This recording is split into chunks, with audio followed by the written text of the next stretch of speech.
The toughest man that's ever come out of Texas yet, and I'm talking about Karl Kox. Let me correct you a little bit on that. I've been called Karl Kox by lots of people, but most people call me Killer Karl Kox. Oh, why do they call you Killer Karl Kox? Well, there's apparent reason for that that I won't care to go into right now. We haven't got the time right now to go into that anyhow. Well, I understand that you've wrestled all over the world in the United States, and that you have been barred out of 11 states in the United States for your wrestling hold. And I think they call that the brain buster. Well, let me clarify one thing first. I've been barred probably out of more states than any wrestler in the professional wrestling business today. I have been suspended in more states than any wrestler in the world today. And this is a fact that I'm very proud of, because there's not too many fellows who can stand before these cameras and state that. Now, you may say, well, what is it so...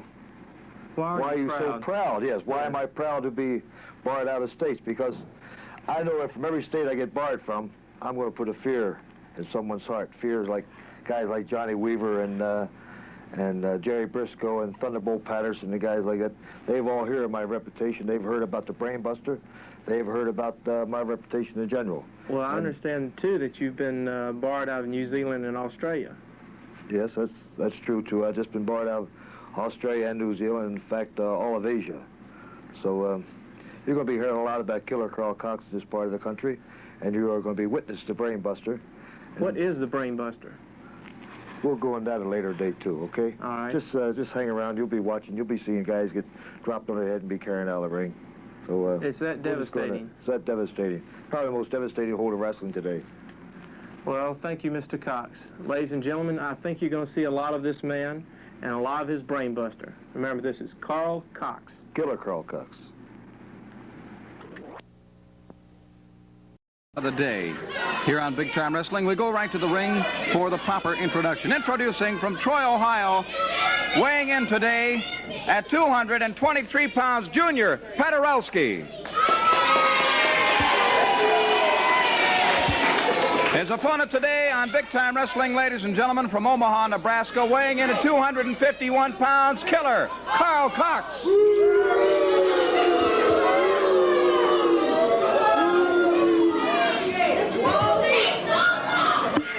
And this should prove to be quite some bout, because, as you know, Killer Karl Kox is a man of action, to say nothing for this young man, Junior Paderewski, so we should have quite a bout on our hands. Go for the handshake. We don't get a handshake, so we await the bell. Both men to the center of the ring. Kox going right into a headlock. He pulls something out of his trunks. Flying mare by Kox. Whatever he had from his trunks, he has in his hand right now. And how he is using it on his opponent. The referee Sal White, unable to see it. I'm unable to see exactly what it is myself. I can't quite tell what it was that the Killer pulled out of his trunks. Nevertheless, he drives it into the neck, the throat of Junior Paderewski. Hard chop now by the Kox. He now puts the boot to his opponent.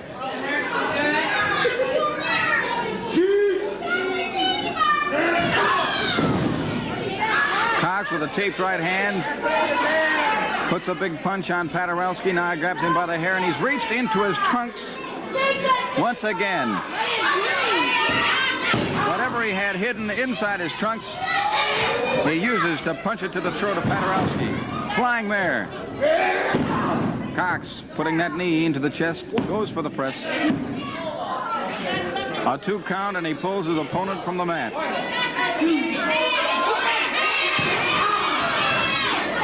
Kox is really hurting his opponent with something he pulls from his trunks, and the fans are aware of it, and they don't like it. Kox driving that fist into the throat of Paderewski, has his opponent. He has him hurt. He could have beaten him a moment ago. He went for the press, and when he got to the 2 count, he lifted his head off the mat. Now he pounds away.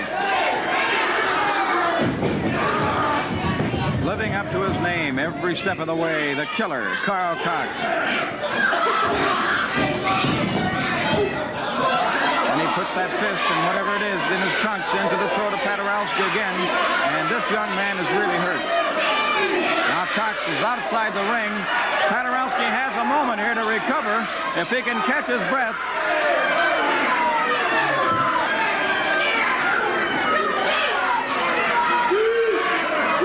But he's hurt.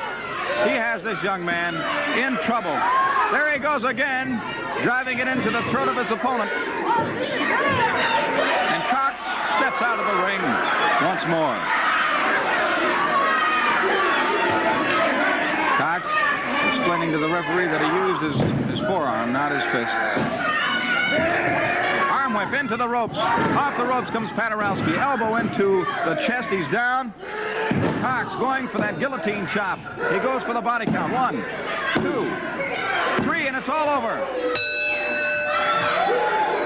And the winner of the fall in the match is killer Karl Kox.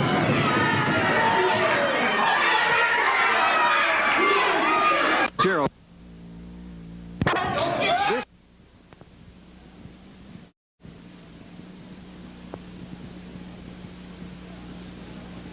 And now, ladies and gentlemen, we step ringside to have a word with the killer Karl Kox. And I know you've returned to this area with something in mind, and I would like to give you this opportunity to talk about that.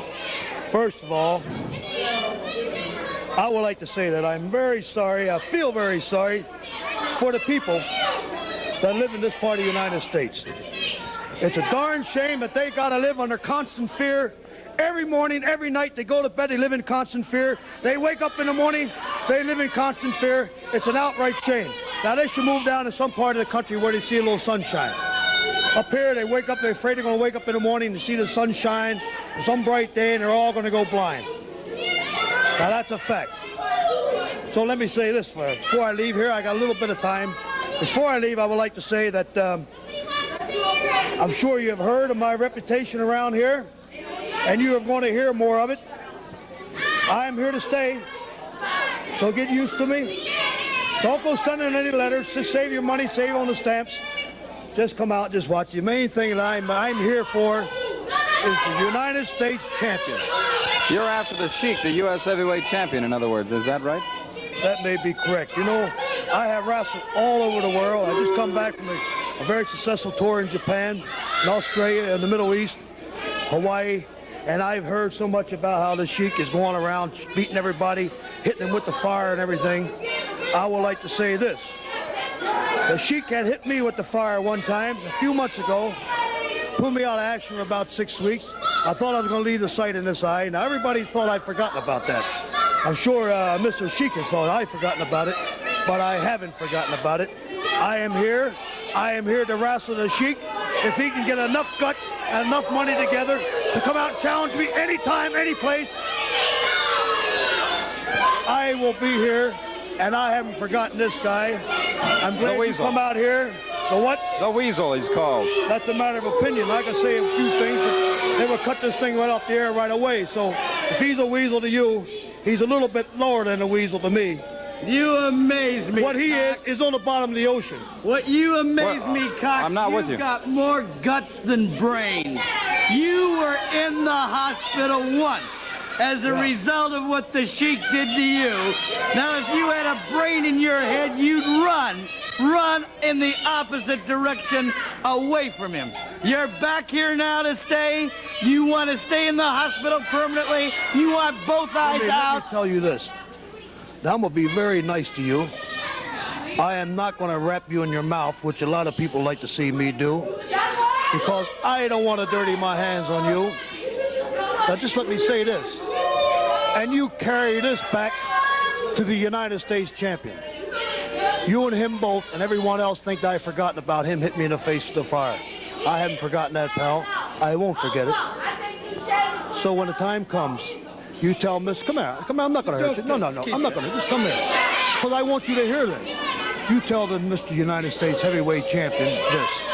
You tell him any way you know how to talk to him, that I am here and I'm not leaving until he gives me a match. And if I don't get the match with him, I may take it out on your hide. So if you don't want to take it out on your hide, you just pass that message along, pal. All right? I'll see that the message gets there, You do that. and I'm going to show you how big my heart is. After you meet the Sheik, any place, anywhere, we're even going to start you in business. We'll buy you the tin cup and a gross of pencils to stand on the street corner, because you'll be blind for life. That's fine. At least I'll have an honest occupation. Well, it's been a pleasure speaking with you. Thank you very much. It's been a pleasure speaking with you. And I'm not through. You'll hear a lot more. Ring, he does so with a club to the back of the head of Antonio. Knee to the midsection.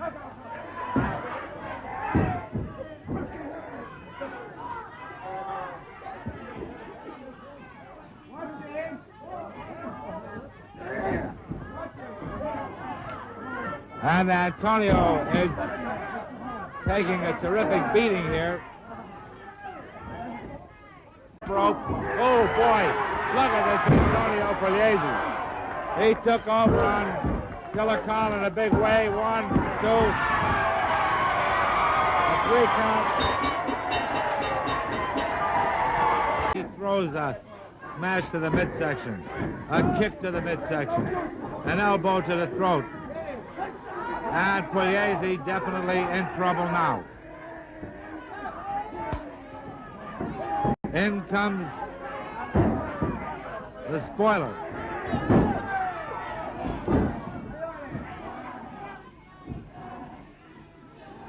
Refused to make the tag.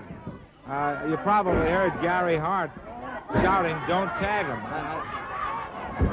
I've never seen Mario act this way. Evidently some trouble between he and Antonio. And the spoiler